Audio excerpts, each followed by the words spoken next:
Hey, don't ignore me. I said show me your ID. I'm waiting for a ride. Am I being detained, officer? You're being real slick. Turn around before I make this hard. You don't have a lawful reason. I don't need a reason. I said Lieutenant Reyes, Internal Affairs, and this isn't going the way you think. The fluorescent glare of the hospital parking lot reflected off wet asphalt, droplets of rain tracing the edges of the black patrol car. Inside, a lieutenant in crisp uniform stood beside his vehicle, clipboard in hand, already tense from the day's rounds. A fellow officer approached too close, too aggressive, his voice rising, words clipped and sharp against the stillness of the night. Witnesses would later call it a moment of sheer recklessness, a split second where pride and protocol collided in a charged, public confrontation that would shatter careers and test the fragile boundaries of law enforcement accountability. If you want to understand how a single moment, an escalation in a hospital parking lot, can unravel years of service, reshape a department, and spark a debate about accountability, stay with us. Watch closely. Every gesture, every word tells a story. The hospital parking lot was half empty, slick with a fresh drizzle that caught the glow of sodium streetlights and made the lines on the asphalt blur into puddled silver.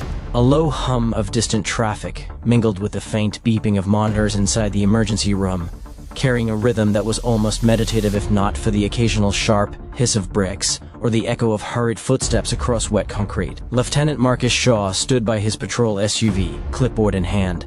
The collar of his jacket flipped against the chill. He exhaled slowly, letting the rhythm of the night settle him, the tension in his shoulders easing after a long day of rounds and paperwork. From the far end of the lot, Officer Nathan Pierce appeared, his boots slapping unevenly on the wet asphalt.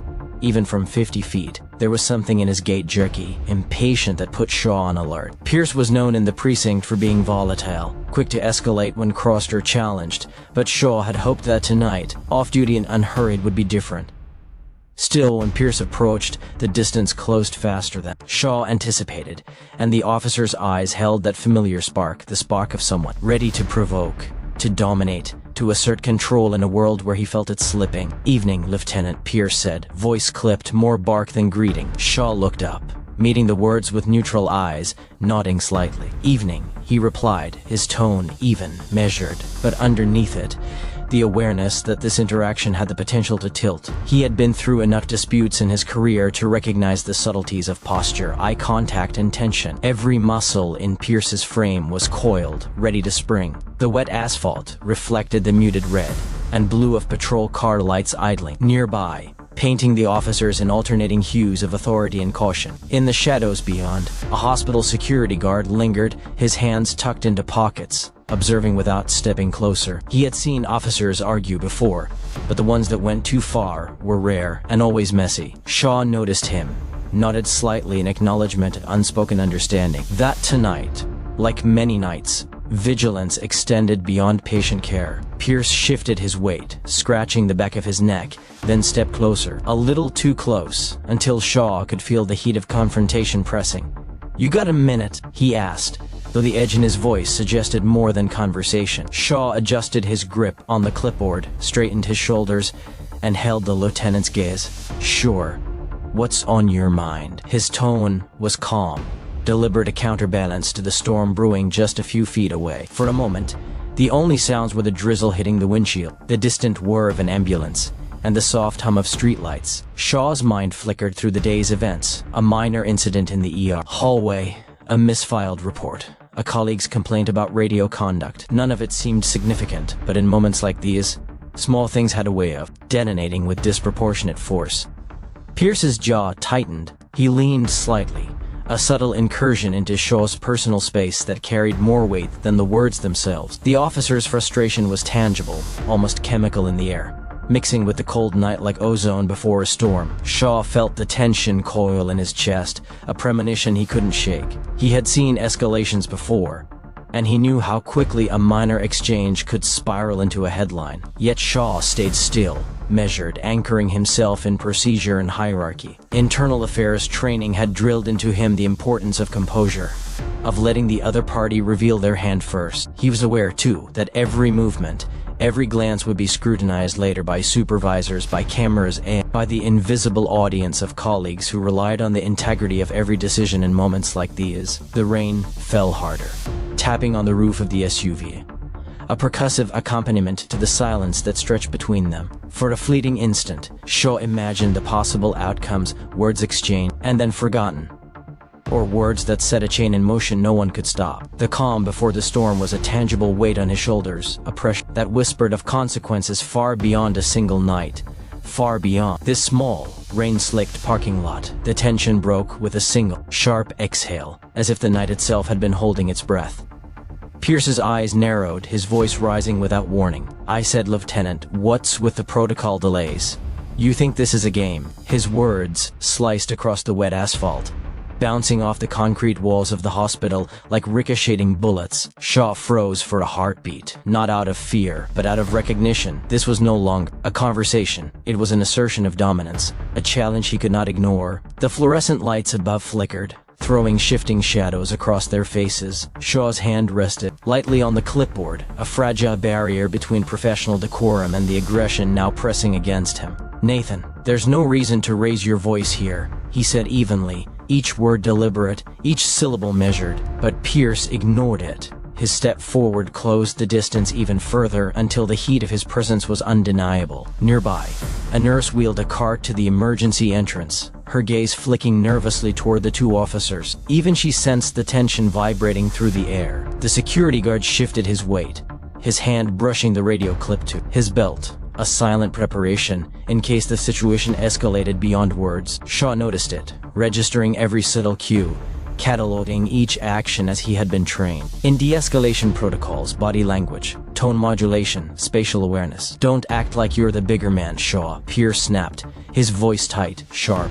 "I've been busting my ass for this precinct while you're, what, filing reports?" His words hung, a mix of accusation and resentment. Shaw's jaw tightened. He felt the electric hum of adrenaline in his veins, not fear, but the acute awareness of the line Pierce was crossing. The camera of a passing hospital visitor's phone caught fragments of the exchange, the rigid stance of the lieutenant, the aggressive lean of the officer, the subtle glint of rain on asphalt, the small puddles reflecting fractured shadows. Every movement, every micro-expression would later serve as evidence, dissected by internal affairs, by supervisors, and inevitably by public scrutiny. Shaw stepped back slightly, raising a hand not as surrender, but as a buffer.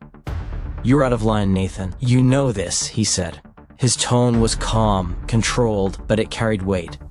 Authority was not measured in volume alone, but Pierce's pride, inflated by years of feeling overlooked and underestimated, refused to yield. His hands clenched at his sides, fingernails digging into palms. Suddenly, Pierce jabbed a finger toward the lieutenant's chest, an unmistakable escalation. "You think you can talk down to me? Not here. Not tonight." The words struck the quiet night like a gunshot. Shaw's hand instinctively moved to block the gesture, a reflex born from countless tactical trainings and conflict simulations. A passing ambulance siren wailed in the distance, an eerie accompaniment to the unfolding confrontation, emphasizing the surreal dissonance. Life-saving work continuing just yards away, while protocol and pride clashed violently in the parking lot. The rain intensified, pelting the officers, washing the asphalt, but doing nothing to diffuse the electric tension suspended between them. "Enough." Shaw's voice finally broke, not in panic, but with the weight of command. "Step back, Nathan." Now, it was a verbal command backed by years of authority, but Pierce only stiffened, his jaw tight, his chest rising with defiance. The line had been crossed, a minor verbal dispute had mutated into something far more combustible. Nearby bystanders froze, some raising phones, others retreating toward the hospital entrance. The atmosphere was thick, charged every second stretching longer than natural, every heartbeat echoing the anticipation of imminent consequence. Shaw could see the officer's ego, frustration, and impulsive pride acting as accelerants. In that moment, the clash was no longer about protocol, it was about power, perception, and the fragile hierarchy that bound law enforcement together.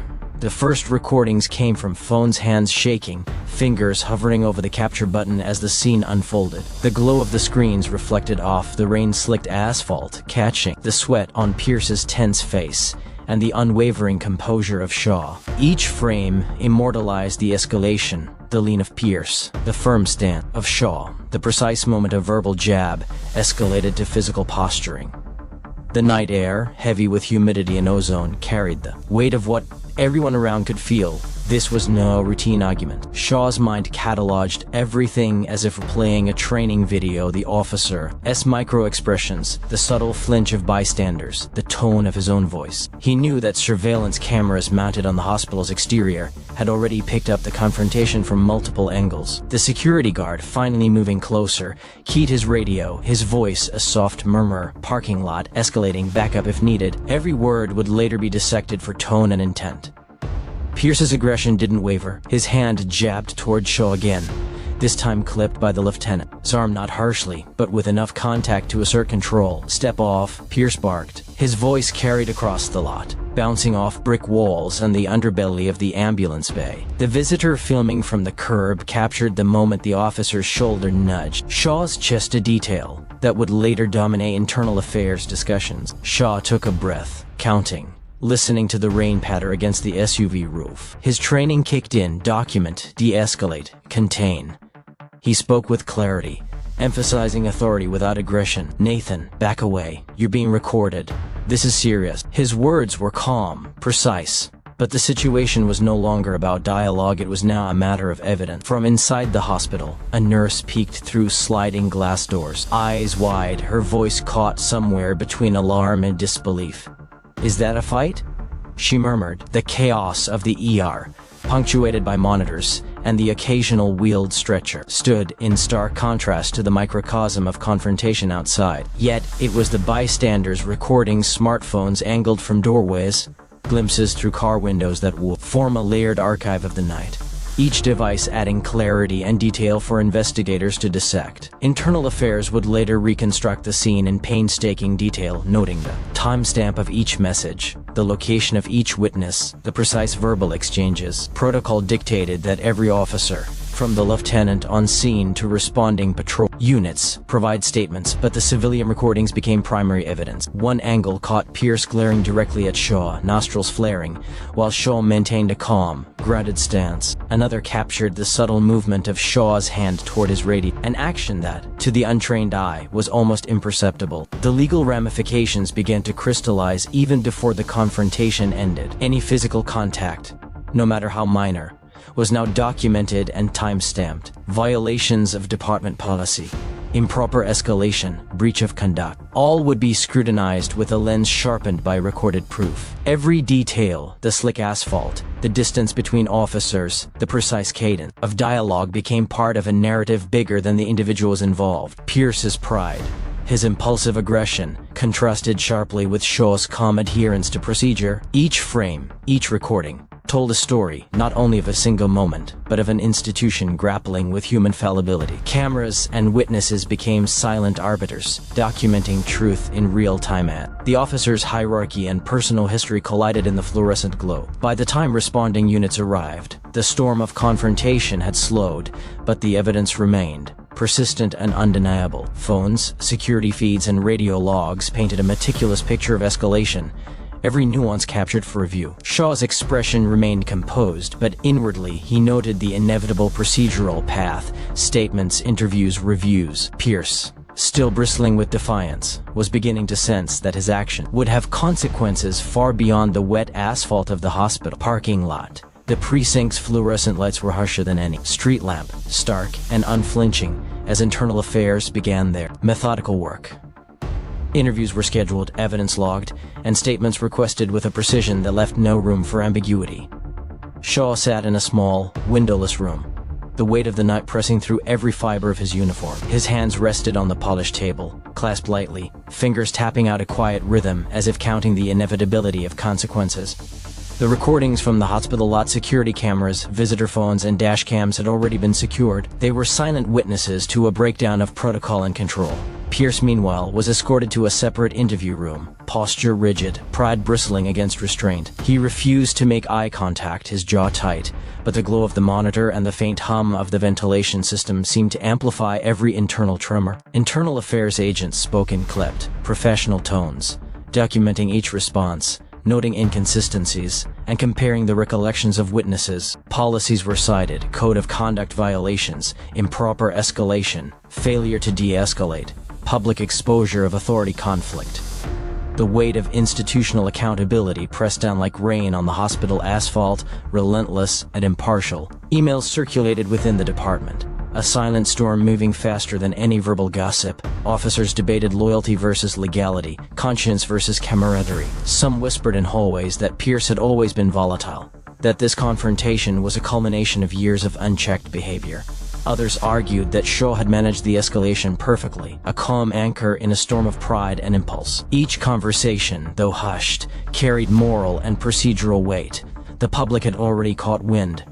Social media posts shared video snippets, framing the incident in stark, often sensational terms. Citizens debated responsibility, bias, and professional conduct, unaware of the detailed procedural reality unfolding behind closed doors. Department leaders prepared statements, balancing transparency with caution, aware that the integrity of the force rested not only on individual actions but on the public's perception of justice. As the hours passed, Pierce was placed on administrative leave, a procedural step to preserve departmental credibility and allow for impartial investigation. His pride bristled against the official letter, but the documentation was irrefutable, time-stamped recordings, corroborating witness statements, and the lieutenant's measured but firm account created a chain of evidence too precise to contest. Shaw, though not at fault, found himself navigating the thin line between professionalism and the emotional weight of witnessing a colleague unravel.